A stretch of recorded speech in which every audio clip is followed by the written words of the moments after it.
किसान भाइयों बहनों, बहुत बहुत नमस्कार। कृषि दर्शन के आज के अंक में आपका बहुत बहुत स्वागत है। राष्ट्रीय बीज निगम यहाँ पे क्षेत्रीय जो कार्यालय है वो भोपाल में स्थित है और आज हम राष्ट्रीय बीज निगम के क्षेत्रीय कार्यालय में आए हुए हैं। इस समय खरीफ में बीज की बुआई का समय चल रहा है और किसानों के लिए सबसे महत्वपूर्ण होती है बीज की उपलब्धता। जी हाँ, बीज की उपलब्धता, जितना अच्छा बीज उतनी अच्छी फसल की पैदावार। तो किस प्रकार आप बीज प्राप्त कर सकते हैं, कहाँ से प्राप्त कर सकते हैं, बीज की गुणवत्ता किस प्रकार होनी चाहिए, कौन सी वैरायटी सबसे अच्छी होती है, तमाम सवालों के साथ आज हम आए हुए हैं राष्ट्रीय बीज निगम के क्षेत्रीय कार्यालय। हमारे साथ उपस्थित हैं क्षेत्रीय कार्यालय के प्रबंधक गुलवीर सिंह पवार जी। स्वागत है सर आपका बहुत बहुत। नमस्कार, सभी किसान भाइयों को मेरा नमस्कार। तो जैसा कि हमने शुरुआत की, राष्ट्रीय बीज निगम जो है, हम जानते हैं कि यहाँ पे बीज की गुणवत्ता भी देखी जाती है, ना कि सिर्फ उत्पादन किया जाता है बल्कि गुणवत्ता भी देखी जाती है। क्या ये भी है कि यहाँ पे बीज उत्पादन की भी प्रक्रिया होती है? क्या वो इससे भिन्न होती है? जी, बीज उत्पादन का जो कार्य है वो राष्ट्रीय बीज निगम के द्वारा, जो हमारे रजिस्टर्ड ग्रोवर है जी, यानी किसान है, उनका हम चुनाव करते हैं, उसके माध्यम से बीज उत्पादन का कार्य किया जाता है। उसके लिए एक निर्धारित प्रक्रिया है। जैसे मध्य प्रदेश के अंदर मध्य प्रदेश राज्य बीज प्रमाणीकरण संस्था के अंतर्गत हम सारा बीज उत्पादन का कार्यक्रम करते हैं और जो अलग अलग क्षेत्र में, अलग अलग जिलों में या अलग अलग किसानों की मांग के अनुसार हम लोग किस्मों का और फसलों का चुनाव करते हैं। उसके बाद हम किसानों को फाउंडेशन बीज उपलब्ध कराते हैं। कुछ उसके अंदर बीज प्रमाणीकरण संस्था का शुल्क है, निर्धारित शुल्क मापदंड है, कुछ उनकी कागजी फॉर्मेलिटीज है, डॉक्यूमेंटेशन है, जिसकी हम जरूरत पूरी करके किसान हमारे से बीज उत्पादन का कार्यक्रम लेते हैं।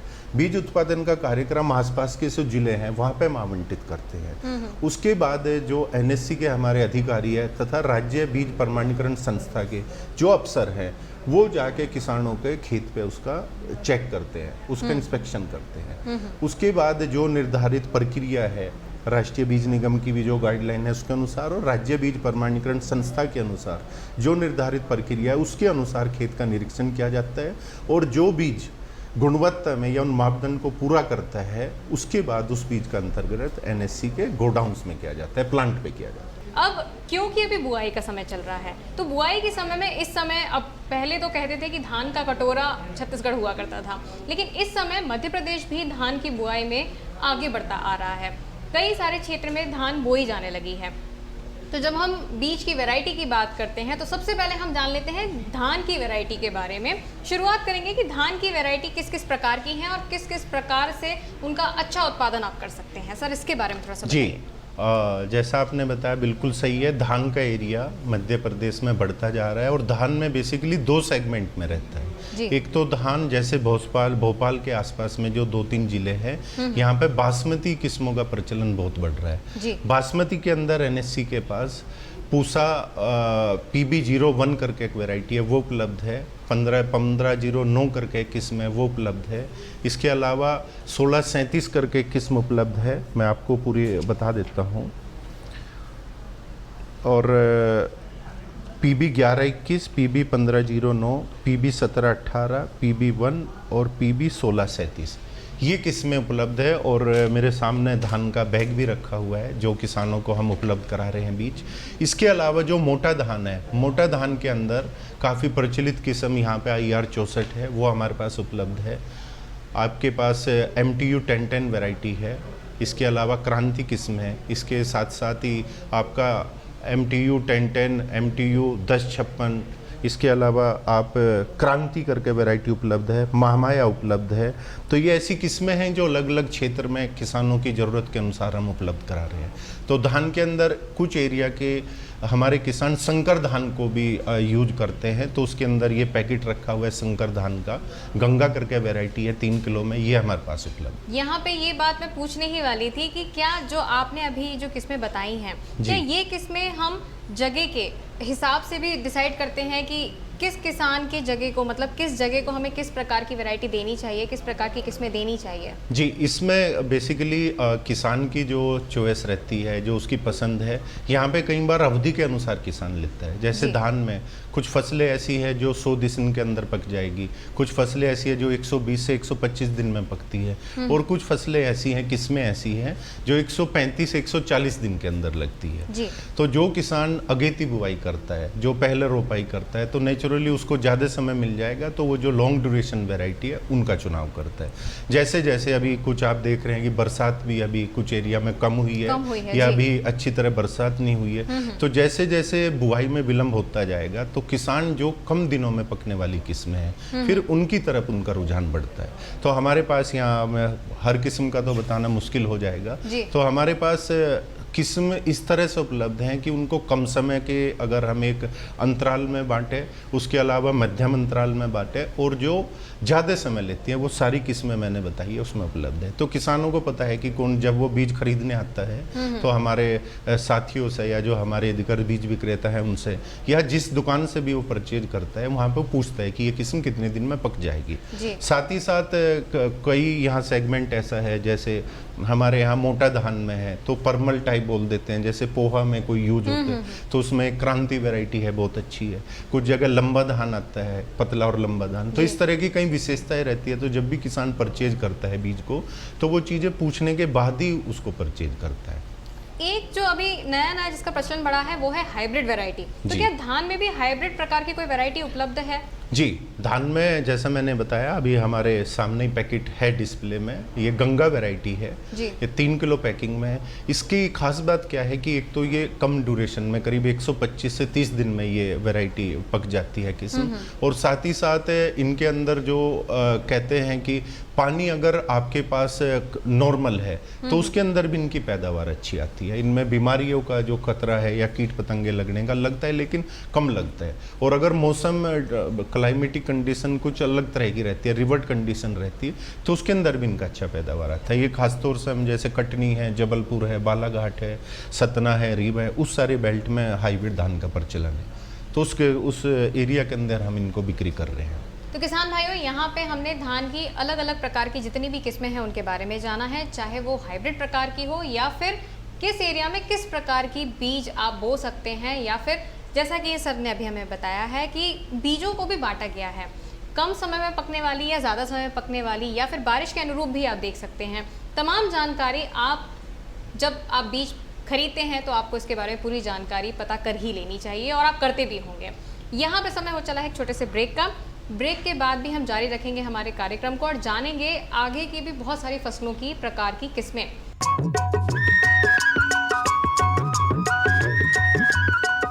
अरे सुन तो। मुझे क्या सुनाना चाहते हो? जो सुनाओ मेरी सौतन को। किसको? अरे वही तुम्हारा मोबाइल फोन जिससे सुबह शाम दिन रात चिपके रहते थे और कहते थे किसान कॉल सेंटर से बातें हो रही हैं। अच्छा ये बात है।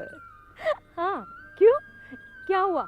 अब बात नहीं होती क्या? अब तो झट से बात हो जाती है। संबंधी समस्याओं का अपनी भाषा में तुरंत हल पाने के लिए पूरे भारत में किसी भी फोन से हेल्पलाइन नंबर पर संपर्क करें। किसानों का दोस्त किसान कॉल सेंटर।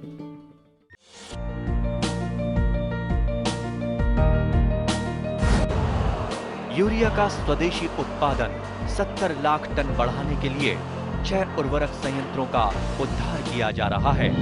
FCIL के गोरखपुर, सिंदरी, तलचर और रामागुंडम संयंत्र, HFCL की बरौनी इकाई और BVFCL की नामरू फोर्थ। सोने पर सुहागा ये है कि देश में अब बनेगा सिर्फ नीम लेपित यूरिया, क्योंकि इससे होगा किसानों का फायदा ही फायदा।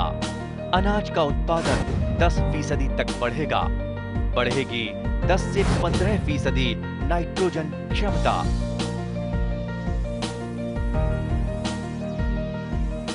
किसान भाइयों बहनों, ब्रेक के बाद एक बार फिर से आप सभी का बहुत बहुत स्वागत है कार्यक्रम कृषि दर्शन में। और जैसा कि हमने ब्रेक से पहले बात की थी हमने ब्रेक से पहले जाना धान की किस्मों के बारे में, किस प्रकार से आप धान की किस्मों का चयन कर सकते हैं, तमाम बातों के बारे में हमने जाना है। और अब हम आगे बढ़ते हैं और जानते हैं मक्का की किस्मों के बारे में। तो मक्का की किस किस प्रकार की किस्में आपके पास उपलब्ध हैं, इसके बारे में थोड़ा सा बता जी। दीजिए।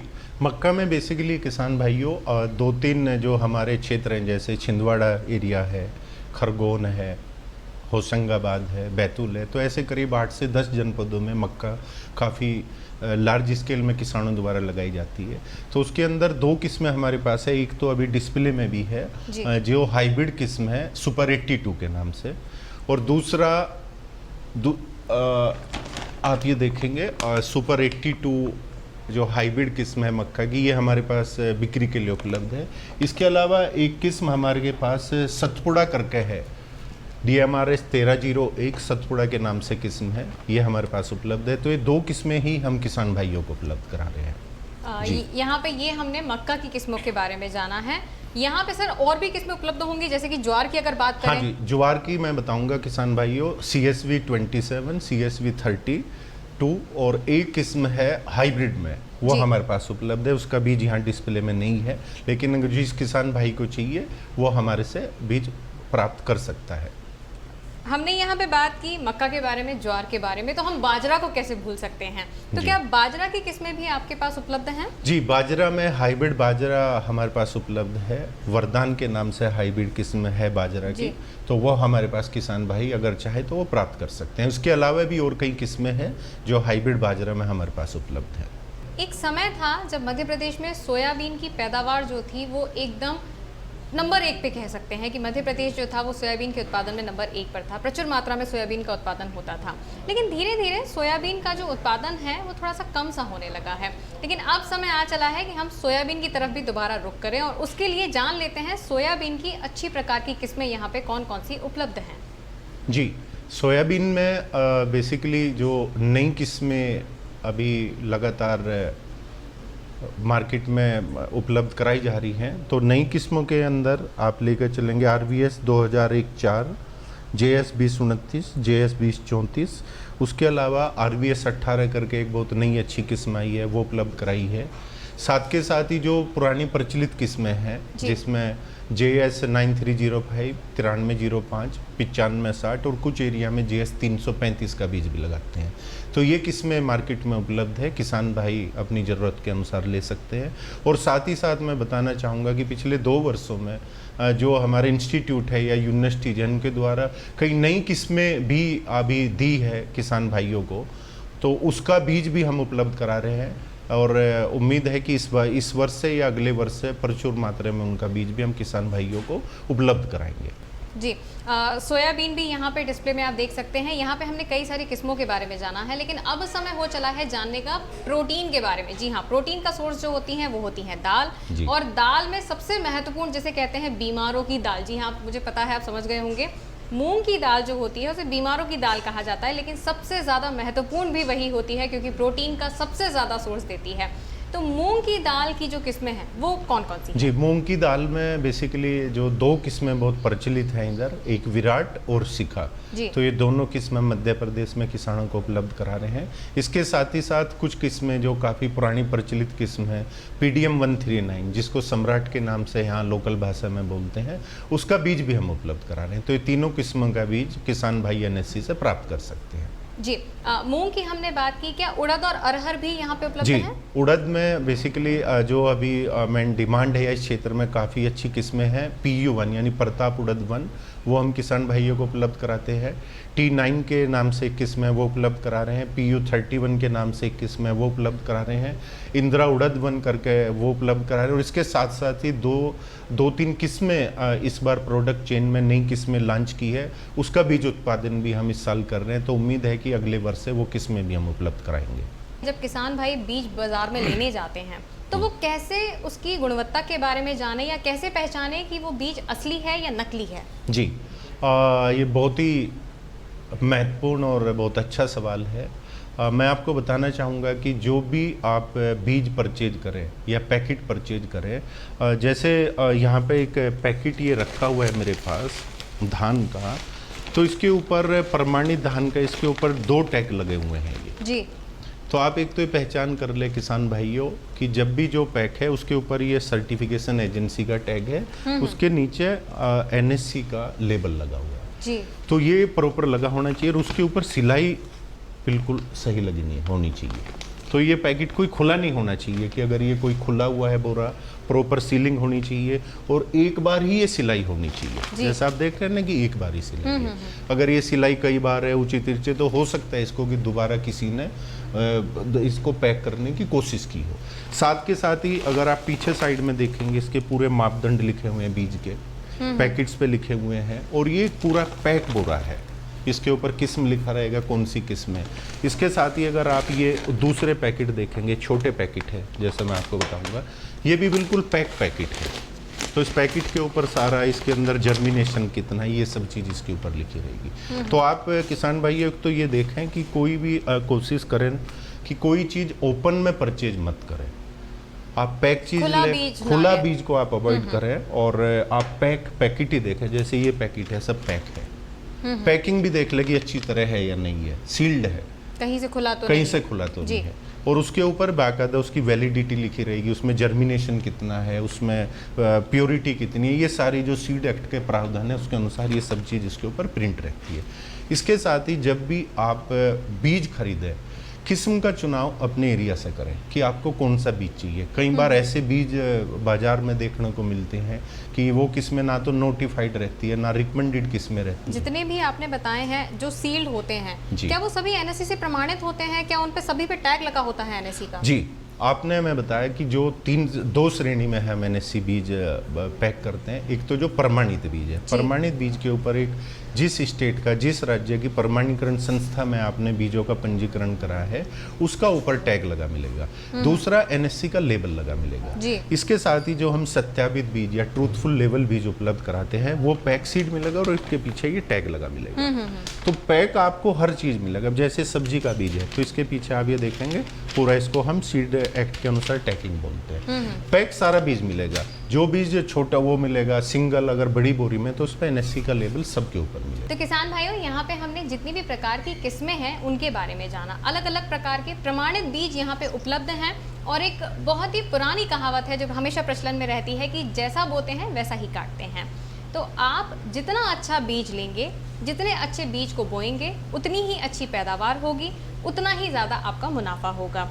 इसी के साथ सर, आपने जो बहुत ही महत्वपूर्ण जानकारियां हमारे किसान भाइयों को दी है, इसके लिए आपका बहुत बहुत धन्यवाद। जी, आपका भी बहुत धन्यवाद और मैं दूरदर्शन टीम का पूरा धन्यवाद करूंगा, मुझे अपनी बात किसान भाइयों तक पहुंचाने का एक अवसर प्रदान करा। बहुत बहुत धन्यवाद। नमस्कार। तो आज के इस अंक में फिलहाल इतना ही, लेकिन आप कहीं मत जाइए। आप चलते चलते एक नज़र डाल लीजिए खबरें खेती की पर। नमस्कार किसान भाइयों, बहुत स्वागत है आपका खबरें खेती में। आइए शुरुआत करेंगे प्रमुख समाचारों के साथ। खरीफ फसलों के समर्थन मूल्य घोषित, सोयाबीन की बोनी पर्याप्त नमी में करें, मैडागास्कर विधि से धान लगाएं, उड़द में उर्वरक प्रबंधन, रोपणी प्रबंधन पर रखें ध्यान। और आइए अब नजर डालेंगे खबरों पर विस्तार से। खरीफ फसलों के समर्थन मूल्य घोषित, 14 विभिन्न खरीफ फसलों का न्यूनतम समर्थन मूल्य घोषित कर दिया गया है। पहली बार धान के न्यूनतम समर्थन मूल्य में 100 रुपये क्विंटल की वृद्धि की गई है। सामान्य धान का समर्थन मूल्य खरीफ 2022 के लिए 1940 रुपये से बढ़ाकर 2040 रुपये प्रति क्विंटल किया गया है। धान ग्रेड ए का समर्थन मूल्य 2060 रुपये किया गया है। दलहनी एवं तिलहनी खेती को बढ़ावा देने के लिए उत्पादन लागत का 1.5 गुना अधिक समर्थन मूल्य तय किया गया है। मूंग, मूंगफली, सूरजमुखी एवं सोयाबीन का समर्थन मूल्य सबसे अधिक बढ़ाया गया है। मूंग के समर्थन मूल्य में 480 रुपये की वृद्धि करके इसका समर्थन मूल्य 7,755 रुपये क्विंटल किया गया है। सोयाबीन का समर्थन मूल्य अब 4,300 रुपये क्विंटल हो गया है। इसमें 350 रुपये क्विंटल की वृद्धि की गई है। ज्वार का समर्थन मूल्य 232 रुपये बढ़ाया गया है। ज्वार का समर्थन मूल्य 2,970 रुपये क्विंटल किया गया है। वहीं अरहर का समर्थन मूल्य 6,600 रुपये क्विंटल हो गया है। इसमें 300 रुपये क्विंटल की बढ़ोतरी की गई है। कपास 6,080 रुपये एवं कपास लंबा रेशा 6,380 रुपये में खरीदा जाएगा। सूरजमुखी का समर्थन मूल्य 385 रुपये वृद्धि के साथ 6,400 रुपये प्रति क्विंटल कर दिया गया है। मक्का का समर्थन मूल्य 1,962 रुपये एवं बाजरा का 2,350 रुपये क्विंटल घोषित किया गया है। वहीं तिल का एमएसपी 523 रुपये से बढ़ाकर 7,830 रुपये क्विंटल कर दिया गया है। उन्नत बीजों का करें चयन। कृषि विज्ञान केंद्र टीकमगढ़ के वैज्ञानिकों द्वारा किसानों को बताया गया है कि खरीफ में फसलों के अधिक उत्पादन हेतु उन्नत किस्मों के चयन की व्यवस्था करें। बुआई से 15 से 20 दिन पूर्व बीजों की व्यवस्था कर लेना चाहिए। अधिकांश किसान मानसून आने पर खरीफ की बुआई शुरू होने पर बीज की व्यवस्था करने के लिए दौड़ धूप करते हैं। उस समय तत्काल अच्छा बीज उपलब्ध नहीं हो पाता है और मिलता भी है तो महंगा मिलता है। किसानों को 1 माह पहले भूमि के आधार पर फसलों का चयन एवं रकबा निर्धारित कर बीज की व्यवस्था कर लेनी चाहिए। किसान भाइयों को सदैव प्रमाणित बीज खरीदने की सलाह दी गई है। सोयाबीन की बोनी पर्याप्त नमी में करें। सोयाबीन कृषकों को सलाह दी जाती है कि भूमि की पर्याप्त नमी कम से कम 100 मिलीलीटर बारिश होने की स्थिति में ही करें। सोयाबीन की बोनी करें और बोवनी के समय अनुशंसित बीज दर 75 किलोग्राम प्रति हेक्टेयर का प्रयोग करें। उपलब्ध सोयाबीन बीज की अंकुरण क्षमता की जांच अवश्य करें, जो कि न्यूनतम 70% होना चाहिए। विभिन्न रोगों से बचाव, विशेषतः पीला मोजेक बीमारी के लिए सुरक्षात्मक तरीके से रूप से बोवनी के समय सोयाबीन के बीज को अनुशंसित फफूंदनाशक थायरम एवं कार्बेंडाजिम 2:1 अनुपात में 3 ग्राम प्रति किलोग्राम प्रति हेक्टेयर बीज से उपचारित करें। वर्षा की अनिश्चितता एवं सूखे की समस्या के कारण सोयाबीन की फसल में होने वाली संभावित उत्पादन में कमी को देखते हुए BBF seed drill, FIRBS seed drill का उपयोग कर सोयाबीन की बोनी करें। इन मशीनों की उपलब्धता न होने पर सुविधानुसार 6 से 9 कतारों के पश्चात देशी हल चलाकर नमी संरक्षक नालियां जरूर बनाएं। सोयाबीन की बोनी करते समय बीज की गहराई अधिकतम 3 सेंटीमीटर की ऊंचाई का ध्यान रखना चाहिए, जिससे सोयाबीन का अंकुरण प्रभावित न हो सके। वहीं सोयाबीन की बोनी हेतु अनुशंसित कतार से कतार की दूरी 30 से 45 सेंटीमीटर का प्रयोग करें। मैडागास्कर विधि से धान लगाएं। मैडागास्कर विधि से धान की खेती करने हेतु उचित जल निकासी वाली भूमि का चुनाव करना चाहिए तथा सिंचाई की भी व्यवस्था खेत पर होना चाहिए। इस विधि से धान की रोपाई करने के लिए 10 से 12 किलोग्राम बीज की आवश्यकता प्रति हेक्टेयर पड़ती है। नर्सरी तैयार करने हेतु खेत की अच्छी तरह आड़ी तिरछी जुताई कर मिट्टी को भुरभुरी कर लेना चाहिए। तत्पश्चात 1 मीटर चौड़ी, 10-10 मीटर लंबी, 15 सेंटीमीटर ऊंचाई की क्यारी जरूर बना लें। क्यारी के दोनों ओर सिंचाई नाली तथा ऊपर से कंपोस्ट खाद की परत बिछाकर बीजों को ढक दें। बीज का उपचार कर क्यारी में डालना चाहिए। इसके बाद प्रति क्यारी 120 ग्राम बीज की मात्रा या 12 ग्राम प्रति वर्ग मीटर बीज की रोपणी डालने की आवश्यकता होती है। उड़द में उर्वरक प्रबंधन। उड़द की फसल दलहनी होने के कारण अधिक नत्रजन की आवश्यकता नहीं होती है, क्योंकि उड़द के पौधे की जड़ ग्रंथियों में उपस्थित राइजोबियम जीवाणु वायुमंडल की स्वतंत्र नत्रजन को ग्रहण करते हैं। पौधे की प्रारंभिक अवस्था में जड़ों एवं जड़ ग्रंथियों की वृद्धि एवं विकास के लिए 15 से 20 किलो नत्रजन तथा 40 से 50 किलोग्राम फास्फोरस, 40 किलो पोटाश प्रति हेक्टेयर देना चाहिए। उर्वरक की संपूर्ण मात्रा बुआई के समय कूड़ों में बीजों से 2 से 3 सेंटीमीटर नीचे गहराई पर देना चाहिए। रोपणी प्रबंधन पर रखें ध्यान। साग सब्जियों की सफल खेती का मुख्य आधार बीज एवं उससे तैयार पौध होती है। स्वस्थ एवं उत्तम गुणवत्ता के बीजों से ही निरोग, सबल, सहनशील एवं पर्याप्त पौध प्राप्त की जा सकती है। सामान्यतः यह देखा गया है कि किसान महंगे बीजों को खेत में बिना विशेष प्रबंधन किए ही बो देते हैं। फलस्वरूप तैयार रोप या पौध कमजोर एवं संख्या में बहुत कम प्राप्त होते हैं। अतः आवश्यकता इस बात की है कि अधिक उत्पादन के लिए मुख्य खेत में पर्याप्त प्रबंध और मेहनत करने के साथ ही रोपणी या नर्सरी की उचित स्थापना, प्रबंध एवं देखभाल की जाए। रोपणी के लिए उपजाऊ बलुई, दोमट और समतल खेत का चयन करना चाहिए। वर्षा ऋतु में रोपणी बनानी हो तो ऊंचे स्थान का चुनाव करें। चयनित क्षेत्र सुरक्षित हो, जिससे पशुओं, जंगली जानवरों से बचाया जा सके। जहां तक संभव हो सके खेत में कोठे, पंप हाउस के पास या घर की बाड़ी का चयन करें, ताकि सदैव देखभाल करना सुगम हो सके। एक ही फसल के लिए रोपणी तैयार करने पर दूसरे वर्ष उसी स्थान का चयन करें। और किसान भाइयों, इसी के साथ खबरें खेती में आज के लिए इतना ही। मुझे दीजिए इजाजत। नमस्कार। तो किसान भाइयों, यहाँ पे हमने कृषि जगत से जुड़ी हुई खबरों के बारे में जाना, साथ ही बीज की अच्छी गुणवत्ता किस प्रकार से आप बना सकते हैं और किस प्रकार से आप अच्छा बीज ले सकते हैं, इसके साथ हमने पूरी जानकारी आपके साथ साझा करी है। हम उम्मीद करते हैं कि ये कार्यक्रम आपको ज़रूर पसंद आया होगा। अगली बार हम फिर उपस्थित होंगे किसी नए अंक में, किसी नए विषय के साथ। तब तक के लिए आप मुझे दीजिए आज्ञा। नमस्कार।